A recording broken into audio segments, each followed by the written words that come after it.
Assalamualaikum warahmatullahi wabarakatuh. Sebelum memulai pembelajaran, alangkah lebih baiknya kita berdoa terlebih dahulu. Untuk berdoa dimulai.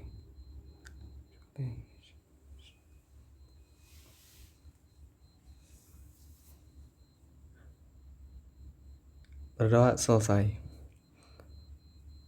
Di pertemuan sebelumnya kita sudah melakukan kuis, yaitu yang dimana pembahasan dari kuis tersebut yaitu mengenai algoritma dan juga peta minda atau mind map.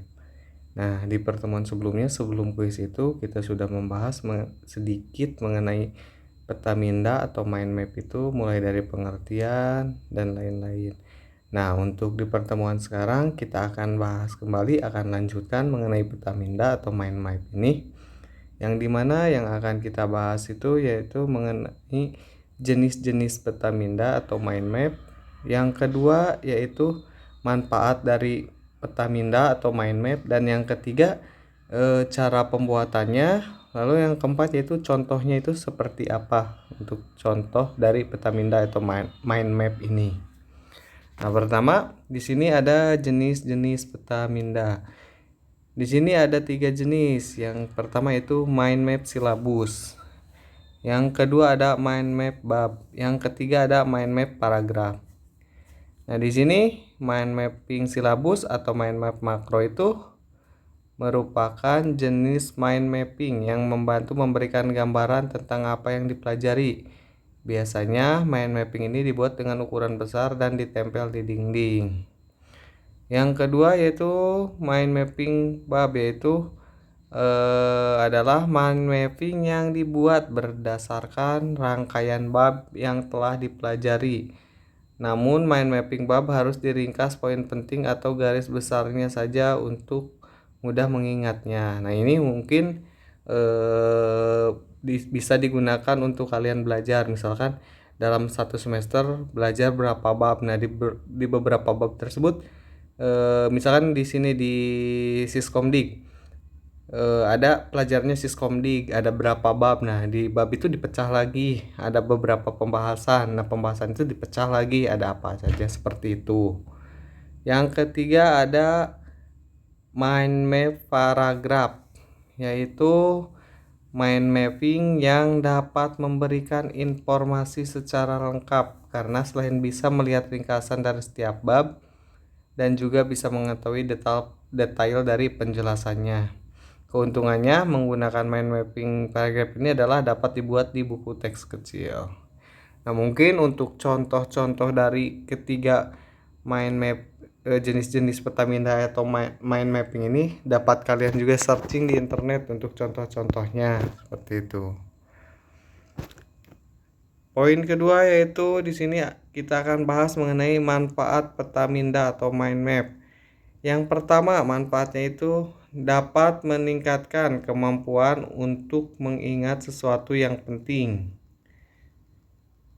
Yang kedua yaitu untuk melatih manajemen informasi, konsentrasi, serta ketelitian.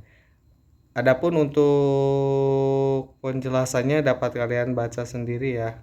Bisa di pause terlebih dahulu.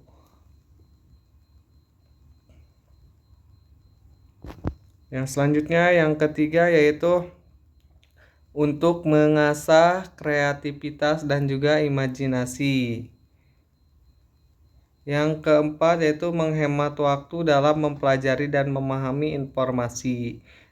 Dan yang kelima itu dapat diaplikasikan pada beberapa hal. Jadi manfaatnya itu untuk peta minda itu, jadi selain kita mengasah kreativitas dan imajinasi, kita juga dapat menghemat waktu dan dalam mempelajari dan memahami informasi. Jadi misalkan dalam pembelajaran kadang kan kalian suka sulit untuk apa sih yang sudah kita pelajari, ini terkait kemana, seperti itu. Contoh kemarin untuk algoritma dan juga peta minda ini termasuknya kemana sih? Nah, kan ini termasuknya ke pengembangan ide. Nah, seperti itu. Kalau dibuat mind mapping, maka nanti kan kalian gampang melihatnya, untuk algoritma dan peta minda ini termasuk ke dalam bagian di bab pengembangan ide, seperti itu.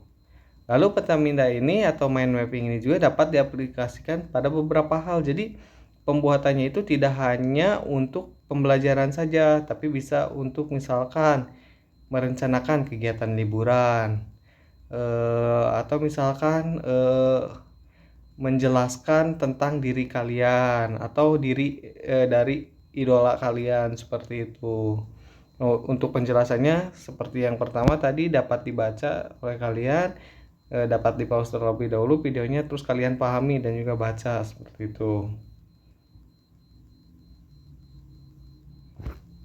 Yang selanjutnya di sini untuk pembuatan peta minda atau mind mapping ini kita itu bagi dua, yaitu ada untuk pembuatan secara konvensional dan juga menggunakan aplikasi, baik aplikasi di komputer maupun handphone. Nah, untuk handphonenya itu bisa Android atau iPhone seperti itu. Nah, di sini kita bahas yang pertama dahulu, yaitu yang secara konvensional. Nah, di sini untuk pembuatan peta minda atau mind mapping secara konvensional itu ada beberapa tahapan, yaitu ada 5 tahapan di sini itu. Yaitu yang pertama, kalian itu harus mempersiapkan peralatan tulis, yang dimana peralatan tulis itu nanti akan digunakan untuk pembuatan mind map, yaitu bisa menggunakan di sini pulpen warna-warni dan atau spidol warna-warni atau sejenis atau yang lainnya seperti itu. Yang kedua, menuliskan topik utama, yang dimana setelah itu mulailah membuat mind mapping dengan menuliskan topik utama di bagian tengah halaman. Kemudian lingkupilah dengan lingkaran, persegi atau bentuk apapun terserah. Kamu juga bisa menambahkan dengan gambar, misalnya gambar lampu bohlam dan sebagainya. Jadi setelah peralatan tulis disiapkan, kalian tuh tuliskan dulu topik utama. Misalkan seperti ini. Misalkan kita itu ingin membuat mind mapping liburan keluarga. Nah, berarti topik utamanya itu liburan keluarga. Kalian siapkan kertas dan peralatan tulisnya. Tulis di tengah-tengahnya liburan keluarga. Lalu kalian boleh beri kotak atau lingkari atau apapun, atau dikasih simbol dan lain-lain seperti itu. Selanjutnya, menambahkan anak gagasan utama. Nah, di sini tambahkan garis cabang dari gambar pusatnya untuk setiap ide dan anak gagasan utamanya. Jadi jumlah garis cabangnya akan bervariasi tergantung jumlah cabang atau anak dari ide utamanya. Usahakan gunakan warna yang berbeda untuk tiap garis cabangnya. Nah, jadi misalkan seperti ini. Liburan keluarga. Nah, liburan keluarga itu kan ada beberapa poin tuh ya, atau beberapa ide yang harus kalian pikirkan, yaitu pertama misalkan orang. Nah, misalkan orang, siapa saja kan orang yang ikut nantinya. Jadi ada cabangnya itu orang. Selanjutnya ada peralatan. Nah, nanti untuk liburan itu peralatan atau baju apa saja sih yang akan kalian bawa seperti itu. Yang selanjutnya biaya dan lain-lain. Nah, itu tergantung dari apa yang akan kalian rencanakan atau ide yang kalian tuangkan kepada mind mapping tersebut. Nah, untuk setiap cabangnya itu usahakan gunakan warna yang berbeda agar lebih mudah memahaminya. Seperti itu. Yang keempat, tulis kata kunci di setiap cabang. Tulislah kata kunci di setiap cabang. Nantinya kata-kata kunci inilah yang akan menyampaikan inti dari gagasan dan memicu ingatan kamu. Jadi ini akan mempermudahmu mengingat kembali. Jika kamu menggunakan singkatan, pastikan kamu familiar dengan singkatan-singkatan tersebut sehingga bisa dengan mudah membuatmu ingat selama berhari-hari bahkan berminggu-minggu. Nah, di sini apabila dalam penulisannya kalian itu nantinya itu apabila ada singkatan harus yang familiar dengan kalian atau yang biasa kalian gunakan. Jadi jangan menggunakan singkatan yang kalian tidak ketahui maknanya, seperti itu. Atau intinya gunakanlah bahasa sendiri ketika kamu membuat mind mapping tersebut. Yang kelima, tambahkan simbol dan ilustrasi. Nah, di sini kalian juga bisa menambahkan simbol dan juga ilustrasi untuk mendapatkan sumbu ingatan yang lebih baik, seperti itu. Nah, untuk yang selanjutnya itu untuk pembuatan peta minda atau mind mapping menggunakan aplikasi. Nah, untuk tata caranya atau urutan pembuatannya itu kurang lebih sama seperti yang konvensional. Akan tetapi poin pertama yang di konvensional itu diganti, yaitu kita menggunakan aplikasi. Jadi untuk tahapan pertamanya itu kalian itu harus menginstal aplikasi untuk membuat mind mapping atau peta minda. Untuk di PC, kalian bisa menggunakan aplikasi MindMapple, Xmind, Premind, dan juga banyak aplikasi lainnya bisa kalian searching di internet. Untuk di Android bisa kalian gunakan aplikasi Mindly, Simple Mind, biasanya ada di Play Store, ataupun kalian coba cari juga di internet aplikasi lainnya yang dapat digunakan untuk membuat mind mapping di HP gitu. Yang kedua, setelah aplikasi terinstall, gunakan aplikasi sesuai dengan petunjuk penggunaan aplikasi. Nah, jadi sesudah selesai diinstal, kalian gunakanlah aplikasi tersebut sesuai dengan petunjuk penggunaannya.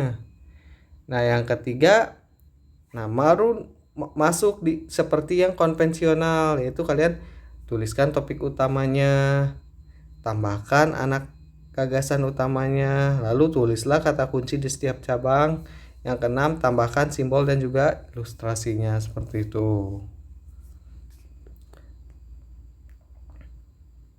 Nah, berikut adalah contoh peta minda atau mind mapping untuk liburan keluarga. Nah, di sini perhatikan, liburan keluarga tersebut adalah gagasan utamanya.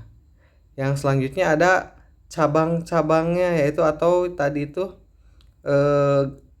anak dari gagasan utamanya itu di sini ada 4. Nah, anak cabang gagasan utama ini itu tergantung dari ide atau pikiran kalian yang ingin kalian keluarkan. Nah, di sini untuk dicontoh ada 4, yaitu ada aktivitas, perlengkapan, orang, dan juga jalan-jalan. Nah, usahakan pakai warna yang berbeda agar nanti kalian lebih mudah membacanya, seperti itu. Nah, di sini ada 4 anak gagasan utama, yaitu ada jalan-jalan, ada orang, ada aktivitas, dan juga perlengkapan. Nah, selanjutnya kan disuruh tuliskah kata kunci. Nah, kata kunci itu yang mana sesudah gagasan. Misalkan contoh di sini ada yang orang. Nah, kan gagasan topik utamanya itu liburan keluarga. Anak gagasan utamanya itu orang. Nah, kata kuncinya itu yaitu ada ayah, ada ibu, ada paman, ada sepupu, ada teman. Berarti itu adalah orang-orang yang kalian pikirkan akan ikut di liburan keluarga yang sudah kalian rencanakan. Seperti itu, ada ayah, ibu, paman, sepupu, dan juga teman-teman. Lalu tahap kelimanya itu yaitu tambahkan ilustrasi atau simbol. Nah, di sini kan lihat ada simbol untuk ayah, ada simbol mirip seperti ayah. Untuk ibu ada simbolnya ibu. Untuk teman-teman ada simbol seperti teman-teman. Seperti itu. Nah, itu berlaku untuk semua cabang. Ya, jalan-jalan juga sama seperti itu. Aktivitas juga sama. Perlengkapan juga sama seperti itu. Nah, untuk pembuatan peta minda ini atau mind mapping ini sebenarnya tidak sulit, tergantung dari pemahaman kalian. Jadi intinya itu apa yang ada di dalam pikiran kalian atau ide yang ingin kalian tuangkan, masukkan seperti itu. Tapi harus tetap berkaitan dengan gagasan atau topik utamanya. Semisal ini kan liburan keluarga ya, yang kalian tuliskan itu ya yang berkaitan dengan liburan keluarga gitu. Nah, adapun peta minda ini selain tadi kan bisa digunakan untuk berbagai hal, selain untuk misalkan merencanakan liburan, bisa untuk pembelajaran kalian juga, atau bisa untuk menjelaskan tentang diri kalian juga seperti itu. Nah, mungkin itu saja yang dapat saya sampaikan. Untuk pembahasan selanjutnya nanti akan kita lanjut di pertemuan ke-6. Kurang dan lebihnya mohon maaf. Wassalamualaikum warahmatullahi wabarakatuh. Dan jangan lupa untuk tugasnya nanti di bawah tolong dibuat dan dikerjakan. eh, Apabila ada kesulitan atau misalkan ada yang ingin ditanyakan, boleh nanti kalian WhatsApp saja. Nomornya sudah tercantum di atas. eh, untuk untuk pembahasannya sekian dulu. Wassalamualaikum warahmatullahi wabarakatuh.